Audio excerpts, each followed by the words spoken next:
जी अस्सलाम वालेकुम students, my name is Shahzad Yunus and today is our lecture hybridization. आज hybridization का जो लेक्चर है हम आपके लिए स्पेशल तौर पर लाए हैं कि हाइब्रिडाइजेशन क्या है। हाइब्रिडाइजेशन का नाम सुन के बच्चे भागते क्यों हैं कि काफ़ी बच्चों से सुना है कि सर हाइब्रिडाइजेशन की समझ नहीं आती, पता नहीं ये हाइब्रिडाइजेशन के कैसे ऑर्बिटल्स आपस में मिक्सिंग होती है, एटॉमिक ऑर्बिटल्स, ये क्या चीज़ क्या है ये हाइब्रिडाइजेशन। तो बिल्कुल भी परेशान होने की ज़रूरत नहीं है। हाइब्रिडाइजेशन कुछ भी नहीं है, सिंपल सा एक टॉपिक है। अगर आप थोड़ा तवज्जो से सुनेंगे तो इंशाल्लाह आपको समझ आ जाएगी। और समझ आने की क्या कि इसके अंदर क्या कि लोग आपको ट्रिक्स बताते हैं कि कैसे हाइब्रिडाइजेशन निकालते हैं, कैसे पता लगाते हैं कि ये sp3 या sp2 है या sp हाइब्रिडाइजेशन है। तो कोई कॉन्सेप्ट बताता है, कोई कुछ बताता है, इसके अंदर आपको सब कुछ मिलेगा कि कैसे हमने इसको कवर अप करना है, क्या चीज़ है, इसकी ज़रूरत क्यों पड़ी हमें, हाइब्रिडाइजेशन क्यों करनी पड़ी हमें हाइब्रिडाइजेशन। अगर आप स्टार्ट करें हाइब्रिडाइजेशन तो इससे पहले आपको थोड़ा सा मैं याद करवा दूं कि वीबीटी के बारे में। VBT mean valence bond theory. अब ये वैलेंस बॉन्ड थ्योरी क्या है? वैलेंस बॉन्ड थ्योरी का ये कॉन्सेप्ट है according to valence bond theory कि आपके जो अनपेयर्ड इलेक्ट्रॉन होते हैं, अनपेयर्ड इलेक्ट्रॉन को पेयर इलेक्ट्रॉन में कन्वर्ट कर देना। अकॉर्डिंग टू वीबीटी, वीबीटी ये कहती है कि जो अनपेयर्ड इलेक्ट्रॉन होते हैं वो कन्वर्ट हो जाते हैं पेयर इलेक्ट्रॉन में। It's called valence bond theory. अब इसके अंदर हम हाइब्रिडाइजेशन को देखें तो हाइब्रिडाइजेशन की ज़रूरत क्यों पड़ी बताते हैं। अगर आप स्ट्रक्चर देखें मेथेन का CH4, अब इसकी अगर आप स्ट्रक्चर देखें, इसकी जो कॉन्फ़िगरेशन है according to valence bond theory, इसका जो एटॉमिक नंबर है वो 6।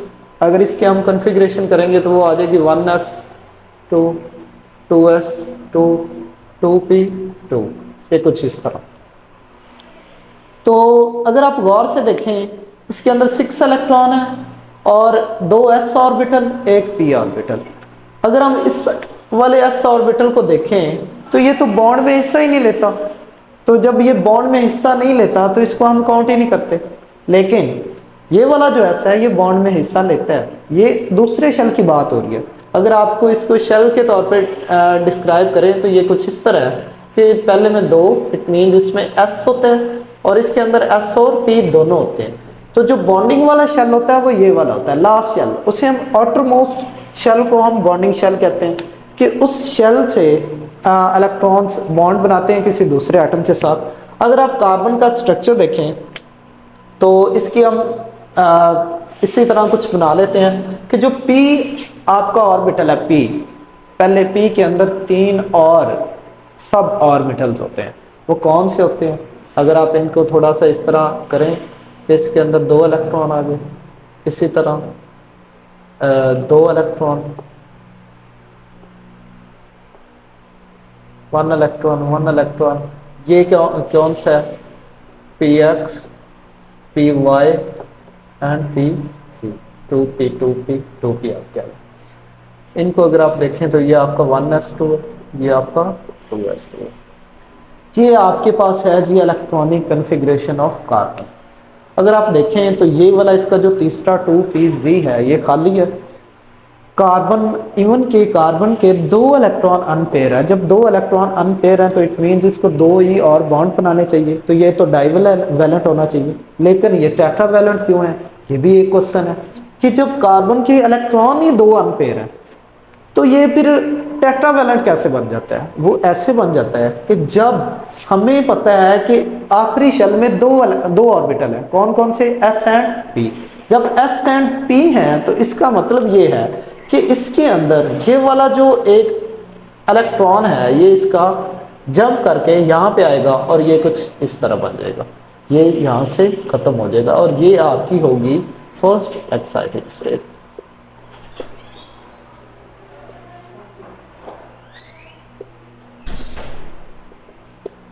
अब जो ये इसकी फर्स्ट एक्साइटेड स्टेट है उसको अगर आप गौर से देखें तो अब ये इसके अंदर कितने अनपेयर्ड इलेक्ट्रॉन हैं? 1 2 3 4 4 अनपेड इलेक्ट्रॉन है। तो आपने देखा कि कैसे ये डाईवैलेंट से टेट्रावैलेंट में कोऑर्डिनेट कर गया कि इसके अंदर जैसे वो s ऑर्बिटल से एक इलेक्ट्रॉन जंप करके एक्साइटेड स्टेट में वो 2p में चला गया तो वो भी अनपेड हो गया। अब इसीलिए जब ये किसी दूसरे बॉन्ड के साथ अपने बॉन्डिंग को कंप्लीट करेगी तो इसके अंदर 4 बॉन्ड बनेंगे और इसी वजह से इसको टेट्रावैलेंट कहा जाता है। कार्बन की जो वैलेंसी होती है वो 4 होती है। अगर आप देखें तो ये कैसे डाईवैलेंट से टेट्रावैलेंट में कन्वर्ट हो गया। अगर हम इसकी अब इस मीथेन के स्ट्रक्चर को कुछ देखें तो ये कुछ इस तरह है मीथेन का स्ट्रक्चर। अब इसी को इधर अगर आप देख लें तो hydrogen 1s, hydrogen 1s, hydrogen 1s, hydrogen 1s and ये 4 हाइड्रोजन है आपके पास। तो इसको ज़रा इधर ले आए, हाइड्रोजन 1s।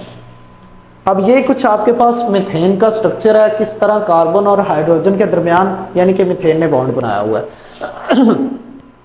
तो अगर आप देखें तो ये वाला जो S है ये इसके साथ बॉन्ड बनाएगा, ये वाला इसके साथ, ये वाला इसके साथ और ये वाला इसके साथ, और इनकी जो हम बॉन्डिंग हो जाएगी वो कुछ इस तरह की हो गई S S S P S P S P।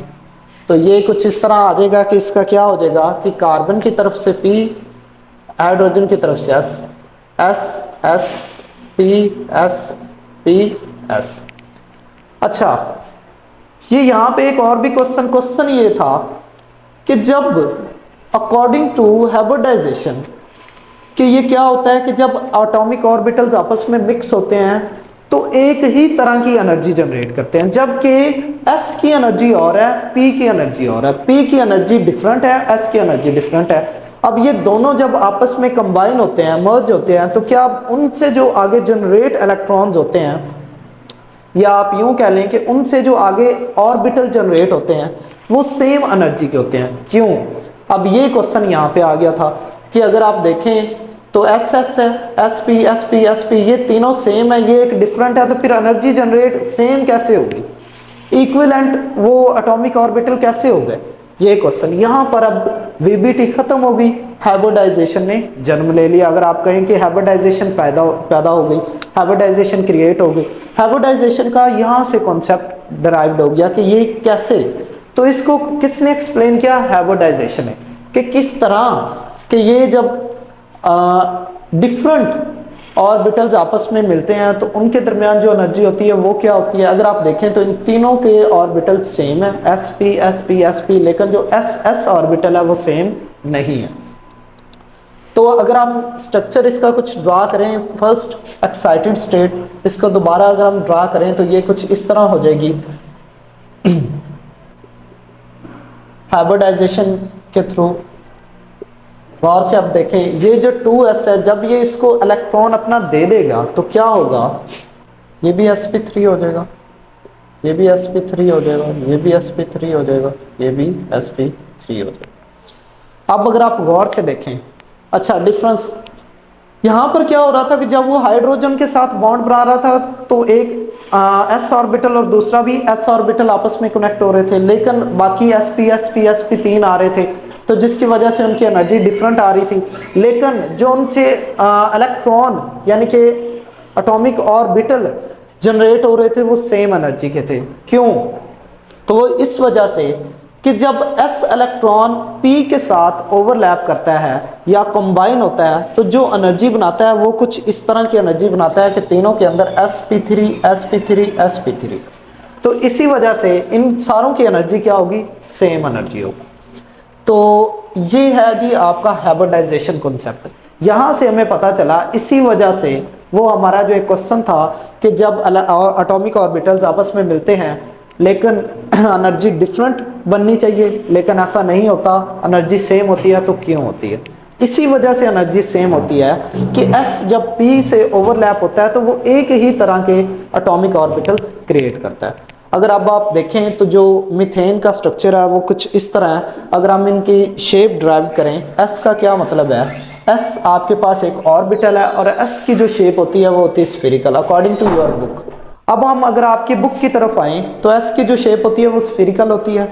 उसके बाद हम अगर पी की बात करें, पी की होती है कुछ डम्बल शेप। अगर हम एफ की बात करें या डी की बात करें, ये डी की जो शेप होती है ये कुछ होती है डेजी लाइक।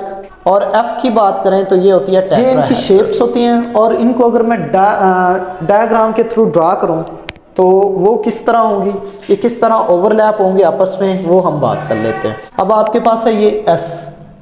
अगर एस को आप तीनों कॉर्नर से देखें तो वो स्फेरिकल शेप है, तो कोई फ़र्क नहीं पड़ेगा, आप जिस तरह मर्जी टर्न करें। लेकिन इसके बाद आ जाएगी पी एक्स की। ये क्या है, पी एक्स, 2px। अगर अब आप यहाँ पे देखें तो यहाँ पर है आपके पास 2py। अगर आप यहाँ पे देखें 2p, तो यहाँ पर है आपके पास, ये तीनों की शेप क्या है, डबल शेप है। और बाकी आपके पास क्या है, स्फेरिकल शेप है। एस की आपके पास स्फेरिकल है और इन तीनों की डबल शेप है। अब ये इंटरमिक्स आपस में किस तरह होते हैं और इनका ये जो डायग्राम्स बनती हैं वो क्या होती है, इनके अंदर जो बॉन्ड एंगल होता है वो क्या होता है। दोबारा मैं एक दफ़ा सम अप कर दूं। हमारा ये क्वेश्चन था कि हाइब्रिडाइजेशन क्यों की जाती है। हाइब्रिडाइजेशन इसलिए की जाती है ताकि हमें पता चल सके कि इलेक्ट्रॉन जब एटॉमिक ऑर्बिटल्स आपस में मिलते हैं तो वो सेम एनर्जी के आगे जो इलेक्ट्रॉन या एटॉमिक ऑर्बिटल्स को प्रोड्यूस करते हैं वो क्यों करते हैं। तो इस वजह से करते हैं कि वो क्या करते हैं कि अपने जब एस ऑर्बिटल पी से ओवरलैप होता है तो एक ही तरह की एनर्जी जनरेट करता है, तो जिसकी वजह से वो सेम एनर्जी को प्रोड्यूस करते हैं और सेम ही उनसे एटॉमिक ऑर्बिटल जनरेट होते हैं। अब जितने वो हैं उतने ही उनसे एटॉमिक ऑर्बिटल जनरेट होंगे। अगर आप इनसे देखें हाइड्रोजन के तो ये भी एक ओवरलैप हो जाएंगे। अब इनका अगर हम स्ट्रक्चर देखें मीथेन का तो वो कुछ इस तरह से है, सी की तरफ से ये भी हाइड्रोजन है, ये भी हाइड्रोजन है, ये भी हाइड्रोजन है, ये एच है, ये एच है, ये एच है, ये एच है। और इन दोनों के दरमियान जो डिफरेंस है वो बॉन्ड एंगल 109.5 डिग्री।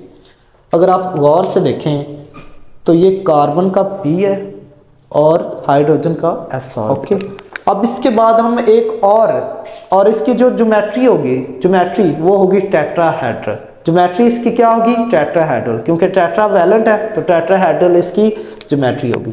एक और अगर हम इथेन की एग्जांपल ले लें तो वो किस तरह होगी, कुछ इस तरह होगी, इन सारों के साथ बाकी है। एक और पॉइंट, अब यहाँ पे हमें कैसे पता चलेगा जो हेड टू हेड ओवरलैप हो रहे हैं वो उनके दरमियान कौन सा बॉन्ड बनता है और जो हेड टू टेल ओवरलैप होते हैं उनके दरमियान कौन सा बॉन्ड बनता है। हमेशा याद रखें जो हेड टू हेड ओवरलैप होते हैं उनके दरमियान सिग्मा बॉन्ड बनता है।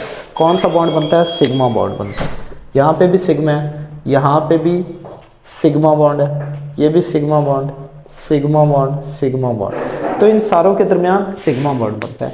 और ये था आपका सारा फर्स्ट हाइब्रिडाइजेशन कॉन्सेप्ट और इसी वजह से हमने ये sp3 हाइब्रिडाइजेशन की। आज का जो ये टॉपिक था ये था sp3 हाइब्रिडाइजेशन के 1s और 3p ऑर्बिटल्स। sp3 इसको क्यों कहा जाता है, क्योंकि हाइब्रिडाइजेशन के अंदर एक s ऑर्बिटल शामिल होता है और 3 p ऑर्बिटल शामिल होते हैं। अगर आप इनकी परसेंटेज चेक करें तो जो s होता है वो 25% होता है, जो P होते हैं वो होता है 75%।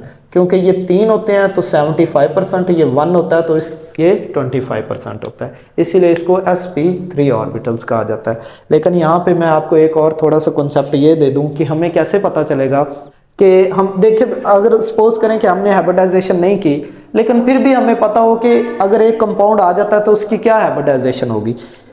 अगर आपके पास है CH4 मीथेन, अब आपसे पूछा जा रहा है कि बताएं ज़रा इसकी क्या क्या इसकी हाइब्रिडाइजेशन sp3 है, sp2 है या sp है। तो आपने क्या करना है कि सिंपल आपने बॉन्ड को काउंट करना है। अगर उसमें कितने सिग्मा बॉन्ड है और कितने पाई बॉन्ड है।